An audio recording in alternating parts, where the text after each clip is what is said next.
തിരികെ കോഴിക്കോട് നിന്ന് നമ്മൾ സംസാരിക്കുമ്പോൾ ഏറ്റവും പ്രധാനപ്പെട്ട കാര്യമെന്ന് പറയുന്നത് നവകേരള സദസ്സിൻ്റെ തുടർച്ചയായിട്ടുള്ള മുഖ്യമന്ത്രിയുടെ മുഖാമുഖം പരിപാടിക്ക് തുടക്കമാവുന്നു എന്നതാണ്.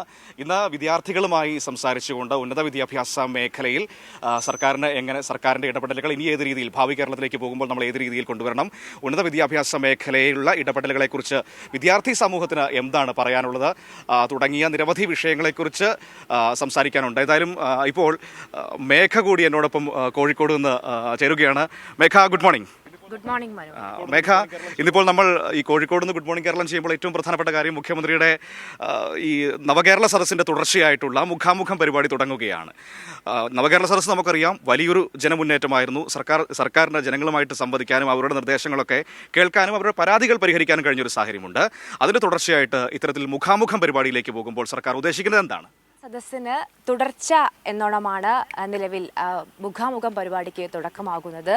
ഇന്ന് വിദ്യാർത്ഥികളുമായി മുഖ്യമന്ത്രി സംവദിക്കും. കേരളത്തിലെ തന്നെ വിവിധ സർവകലാശാലകൾ, മെഡിക്കൽ കോളേജ്, ഒപ്പം വെറ്റിനറി സർവകലാശാല, ഫിഷറീസ് കാർഷിക സർവകലാശാലകൾ, കേരള കലാമണ്ഡലം എന്നിവിടങ്ങളിലെ വിദ്യാർത്ഥി പ്രതിനിധികളുമായി മുഖ്യമന്ത്രി സംവദിക്കും. രാവിലെ 9:30 മലബാർ ക്രിസ്ത്യൻ കോളേജിലാണ് പരിപാടി നടക്കുക. അതിനു പിന്നാലെ തന്നെ പ്രൊഫഷണൽ കോളേജ് ഉൾപ്പെടെയുള്ളിടങ്ങളിൽ നിന്ന് പാഠ്യേതര വിഷയങ്ങളിൽ കഴിവ് തെളിയിച്ച പ്രതിഭകൾ ഒക്കെ തന്നെ മുഖ്യമന്ത്രിയുമായുള്ള സംവാദത്തിൽ പങ്കുചേരും. ഓരോ ഇടങ്ങളിൽ നിന്നും തിരഞ്ഞെടുക്കപ്പെട്ട 2000 വിദ്യാർത്ഥികളാണ് ഈ മുഖാമുഖത്തിൽ പങ്കെടുക്കുക. അതിൽ 60 വിദ്യാർത്ഥികൾക്ക് മുഖ്യമന്ത്രിയോട് നേരിട്ട് ചോദ്യം ചോദിക്കാം.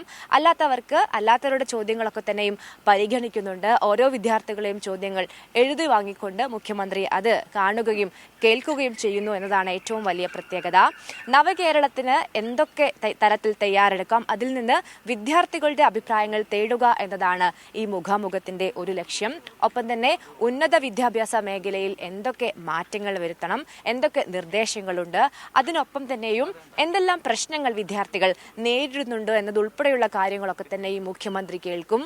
കേരളത്തിന്റെ ഒരു മുഖ്യമന്ത്രി ആദ്യമായി വിദ്യാർത്ഥികൾക്കിടയിലേക്ക് ഇറങ്ങിച്ചെന്ന് നേരിട്ട് അവരുടെ പ്രശ്നങ്ങൾ കേൾക്കുന്നു എന്നതാണ് ഇന്നത്തെ മുഖാമുഖത്തിന്റെ ഏറ്റവും വലിയ പ്രത്യേകത.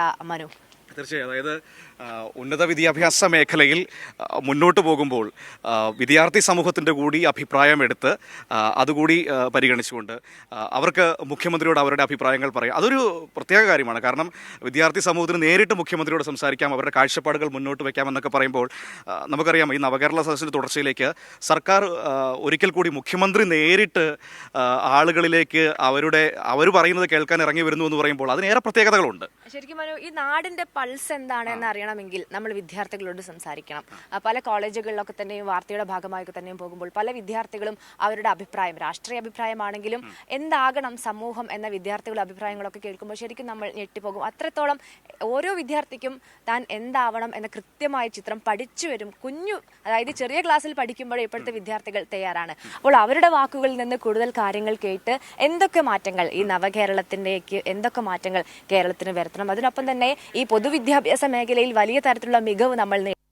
അതിന് പിന്നാലെ ഈ ഉന്നത വിദ്യാഭ്യാസ മേഖലയിൽ എങ്ങനെയാണ് മാറ്റങ്ങൾ ഉൾക്കൊണ്ട് പൊതുവിദ്യാഭ്യാസ മേഖലയിൽ നമ്മൾ ഒരുപാട് മികവുകൾ നേടിയിട്ടുണ്ടെന്ന് മാത്രമല്ല, ആ സമയത്താണ് പൊതുവിദ്യാഭ്യാസ മേഖലയുമായി ബന്ധപ്പെട്ട് ഇപ്പോൾ ഉയർന്നു വരുന്ന പ്രശ്നങ്ങൾ. കാരണം ഈ ഉത്തരവാദിത്തപ്പെട്ടവർ തന്നെ സർക്കാരിന് മുൻപിലേക്ക് പ്രശ്നങ്ങൾ സൃഷ്ടിക്കുന്ന ഒരു സാഹചര്യമാണ്. ഇപ്പോൾ ഗവർണറുടെ നടപടികൾ നമ്മൾ ഗവർണറല്ല അവിടെ ചാൻസലറാണ്, സർവകലാശാലയിൽ ചാൻസലറുടെ നടപടികൾ നമ്മൾ ഓരോ ദിവസവും കണ്ടുകൊണ്ടിരിക്കുന്നതാണ്. ഇപ്പോൾ കഴിഞ്ഞ ദിവസം തിരുവനന്തപുരത്ത് കേരള സർവകലാശാലയിൽ സെനറ്റ് യോഗവുമായി ബന്ധപ്പെട്ട് നടത്തിയ ഇടപെടലുകൾ നമ്മൾ കണ്ടതാണ്. അപ്പോൾ ആ രീതിയിൽ അതിനെക്കുറിച്ചൊക്കെ എന്താണ് വിദ്യാർത്ഥികൾക്ക് പറയാനുള്ളത് എന്നതൊക്കെ വളരെ പ്രത്യേകതയോടെ കേൾക്കേണ്ടതാണ്. തീർച്ചയായും. അതായത് പൊതുവിദ്യാഭ്യാസത്തിന്റെ മികവ് നമ്മൾ കണ്ടു. അതിന് പിന്നാലെ ഉന്നത വിദ്യാഭ്യാസ മേഖലയുടെ ഹബ്ബായി കേരളത്തെ എങ്ങനെ മാറ്റാം, ആ നിർദ്ദേശങ്ങളൊക്കെ തന്നെയും മുഖ്യമന്ത്രി കേൾക്കും. ആ കേട്ട കാര്യങ്ങളൊക്കെ തന്നെയും പരിഗണിച്ചുകൊണ്ട് ഏത് തരത്തിലുള്ള മാറ്റങ്ങൾ കേരളത്തിലെ വിദ്യാഭ്യാസ മേഖലയിൽ വരുത്താമെന്നതായിരിക്കും ഇന്നത്തെ ദിവസത്തിൽ നിന്ന് ലഭിക്കുക. അത് വലിയ മാറ്റങ്ങൾ നമ്മുടെ നവകേരളത്തിന് ഉണ്ടാക്കുമെന്നത് തീർച്ചയാണ്.